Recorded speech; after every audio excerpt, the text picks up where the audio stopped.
El Perú fue uno de los focos de civilización más importantes de la humanidad.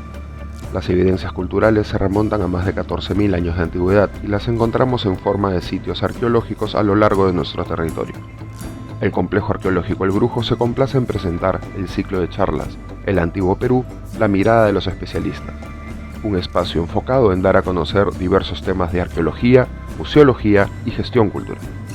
Para ello, hemos convocado a destacados especialistas en dichas materias, para conocer de primera mano nuestro pasado y su estrecho vínculo con el presente.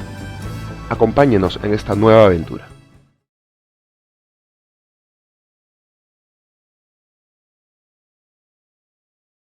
Mi nombre es Rafael Vega Centeno, yo soy arqueólogo de profesión, me gradué en la Universidad Católica y tuve mi doctorado en la Universidad de Arizona en Estados Unidos. Soy en la actualidad profesor en el Departamento de Humanidades de la Universidad Católica. Antes fui profesor en la Escuela de Arqueología de la Universidad de San Marcos y también en el programa de Humanidades de la Universidad Antonio Reyes Montoya. En la actualidad vengo conduciendo una investigación en el complejo arqueológico de Maranga, focalizándome en la época de la cultura Lima en este sitio. Antes tuve la oportunidad de realizar investigaciones sobre los primeros centros ceremoniales en el Valle de Fortaleza, Paramonga, y sobre las sociedades tardías de la cuenca alta del río Yanamayo en la Sierra de Anta.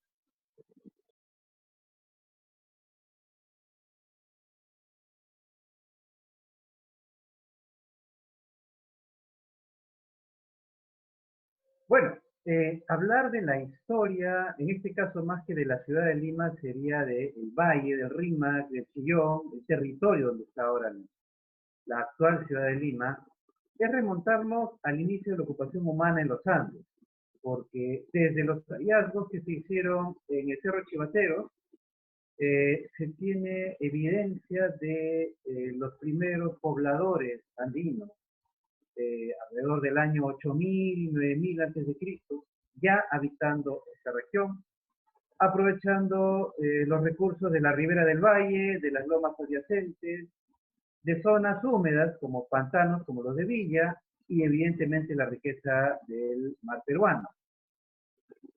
Posteriormente, vamos a encontrar en esta misma área la aparición de las primeras poblaciones sedentarias, donde destaca significativamente, conforme avanza el tiempo, el sitio de El Paraíso.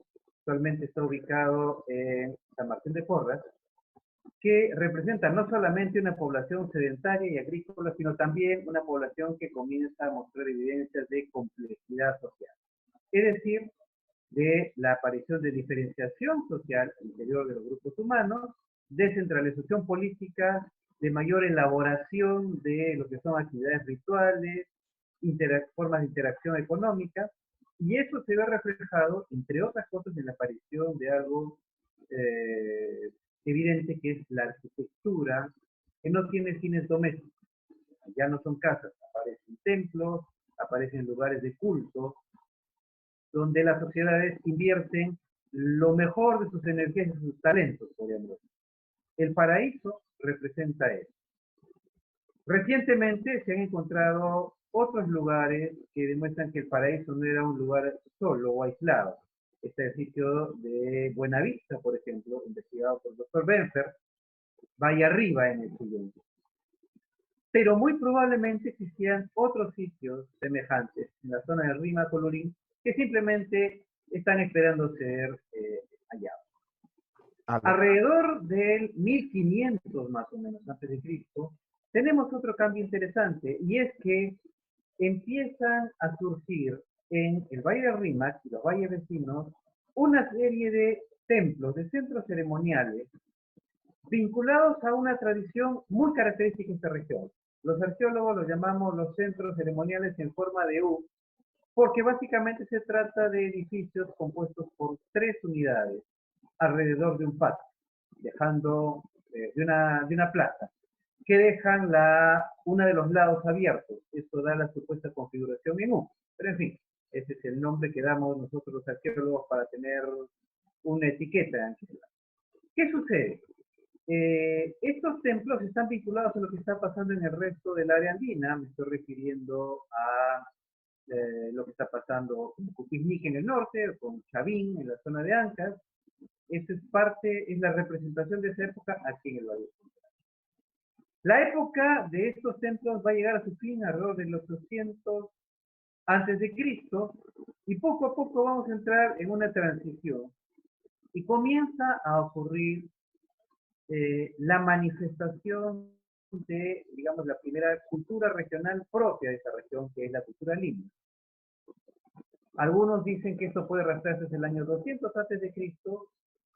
El estilo prototípico de esta cultura, el estilo iconográfico, está consolidándose probablemente alrededor del año 200 después de Cristo.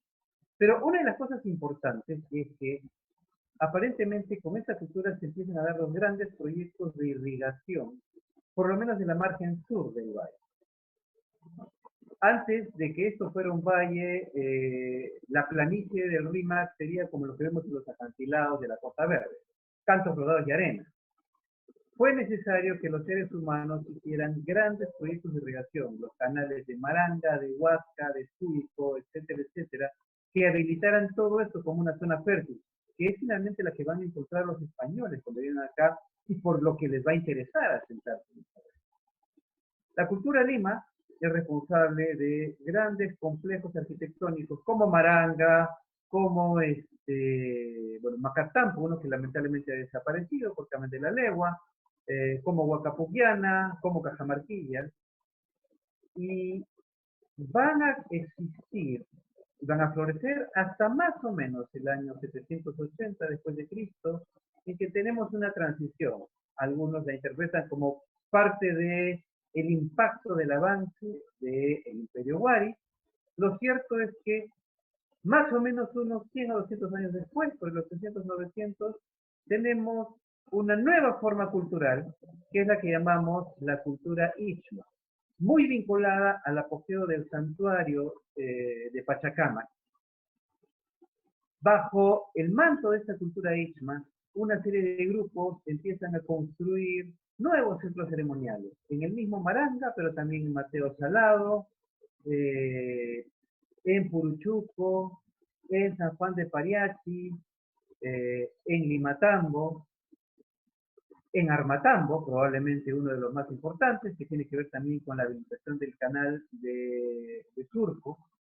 Y es de esta manera que cuando llegamos a 1532, cuando llega Pizarro y sus huestes, llegan a un valle plenamente poblado y con alta productividad, donde existían 5 a 6 diferentes grupos con sus nombres como grupos étnicos asociados al uso de los canales y a diferentes centros ceremoniales. Ellos llegan y encuentran a los Lati, de donde viene la palabra Ate, a los Surco, de donde viene la palabra Surco, a los Huasca, a los Malanja, de donde viene la palabra Maranga, y así sucesivamente. Y encontrando la riqueza de este valle, que además llegan en febrero, así que llegan con el mejor clima, es que deciden que es el lugar propicio para asentar la capital de lo que en este momento se iba a ser la gobernación de Nueva Castilla. Tenemos entonces que ellos llegan a un territorio, no un territorio naturalmente privilegiado, sino encuentran a un territorio altamente transformado por todas las poblaciones que por cerca de 10.000 años habían vivido y habían transformado significativamente lo que era una típica ribera de valle, con cañadera, con carrizales, perdón, con zonas de arbustos, en un valle tremendamente productivo.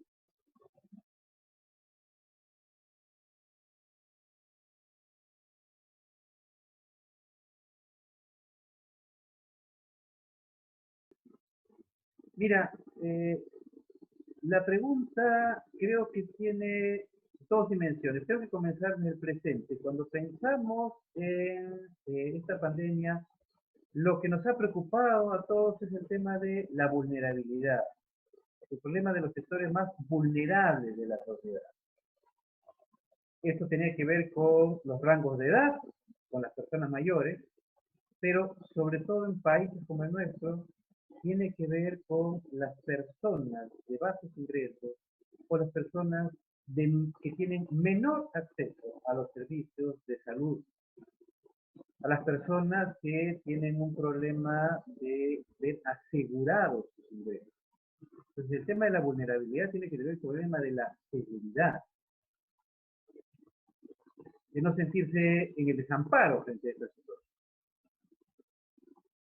Por ese lado, entonces, si me remonto al pasado, y esto quizás no solo tiene que ver con el caso de la región de Lima, sino con toda la Argentina prehispánica, quizás la mayor lección está por el lado de la seguridad que podían tener las personas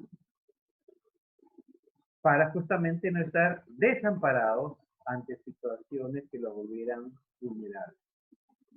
Y esa seguridad se lograba con un mecanismo bastante sencillo, que era la solidaridad de grupo. A todos nosotros nos han enseñado en el colegio acerca del ayllu, y a veces hemos podido pensar que el ayllu era un magnífico invento de los incas, cuando es una institución ancestral. Pero lo más importante del ayllu como grupo que podía tener 50, 60 miembros, o sea, estamos hablando de lo que en algunos casos podía ser hasta una unidad militar, es que de algo se preocupaba, era que todos sus miembros tuvieran el acceso, bueno, a la tierra, porque todo ayllu tenía una porción de tierra, pero en segundo lugar a los beneficios que daba esa tenencia de la tierra.